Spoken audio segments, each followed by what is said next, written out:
சங்கீதம் 55:22 கர்த்தர் மேல் உன் பாரத்தை வைத்து விடு, அவர் உன்னை ஆதரிப்பார். ஒரு கதையின் மூலியமா இன்னைக்கு இந்த வசனத்தை விளக்கலான்னு இருக்கேன். ஒரு அம்மா பாத்தீங்கன்னா விறகு பொறுக்கிட்டு காட்டு வழியா வந்துட்டு இருந்தாங்க. இத பார்த்த மாட்டு வண்டிக்காரு அந்த அம்மா அந்த விறக ரொம்ப பாரமா சுமந்துட்டு வந்தாங்கன்னு சொல்லிட்டு, வாங்கம்மா என் வண்டியில ஏறிக்காங்க, போற வழியில உங்களை இறக்கி விடுறேன்னு சொன்னாங்க. உடனே அந்த அம்மா சந்தோஷமா அந்த வண்டியில ஏறிட்டாங்க. ஏறின அந்த அம்மா என்ன பண்ணாங்க, விறகுகளை இறக்கி வண்டியில வைக்கல. அத கஷ்டத்தோடு கூட உக்காண்டு வந்தாங்க. இத பார்த்த மாட்டு வண்டிக்காரரு, என்னம்மா உங்க விறகுகளை இறக்கி நீங்க வைக்கலாம்ல, வண்டியில வச்சுட்டு பிரயாணம் பண்ணலாம்லன்னு சொன்னாங்க. உடனே அந்த அம்மா சொன்னாங்க, நீங்க எனக்கு மட்டும்தான் ஐயா இடம் கொடுத்தீங்க, என்னுடைய விறகுகளுக்கு கொடுத்தீங்களா? அப்படி சொன்ன உடனே என்ன ஆச்சுன்னா, அந்த ஐயா சொன்னாரு, இல்லம்மா நீங்க இந்த விறகுகளை ரொம்ப பாரத்தோடு சுமந்துட்டு வந்தீங்கன்றதுனாலதான் உங்களை கஷ்டத்தோடு கூட நீங்க வரக்கூடாதுன்னுட்டு என் வாகனத்துல ஏற்றின.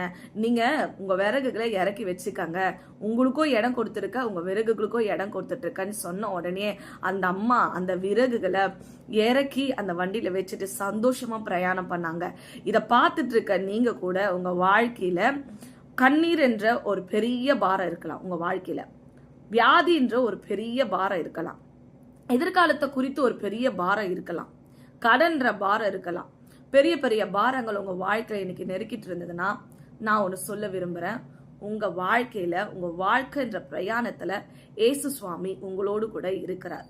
ஒரு உலக பிரகாரமான ஒரு மாட்டு வண்டிக்காரனே ஒரு மனிதனை பார்த்து இறங்கி, உங்க பாரத்தை நீங்க ஏன் சுமந்துட்டு வரீங்க, அதை இறக்கி வாகனத்துல வெயிங்கன்னு சொல்லும் போது, வானத்தையும் பூமியும் உண்டாக்கின கர்த்தர் நம்ம வாழ்க்கை பிரயாணத்துல இருக்கும் போது அவர் நம்மள என்ன சொல்றாரு தெரியுமா? சங்கீதம் 55:22 வசனத்துல பாத்தீங்கன்னா, கர்த்தர் மேல உங்க பாரத்தை வைத்து விடுங்கன்னு நம்மளை பார்த்து சொல்றாரு. அப்ப அவரு நம்மளுடைய பாரத்தை பொறுப்பெடுத்து கொள்ளாம இருப்பாரா? இன்னைக்கு இதை பார்த்துட்டு இருக்க ஒவ்வொருத்தரும் உங்களுடைய கடன்ற பாரத்தை, வாழ்க்கையில இருக்கிற எதிர்காலத்தை குறித்த பாரத்தை, நிறைய படிக்கிற பசங்களுக்கு படிப்பே ஒரு பாரமா அமைஞ்சிருச்சு.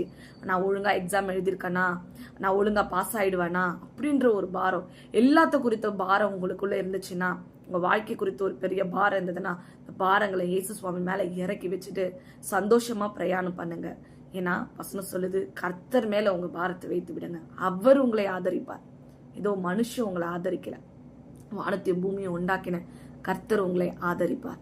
பிரகவன் செய்யாவுடைய பாடல் இவ்வளவு அழகா இருக்கு.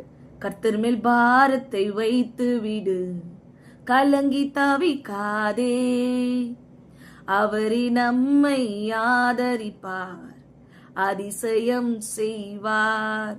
உங்க பாரத்தை இயேசு சுவாமி மேல இறக்கி வைங்க. தேங்க்யூ.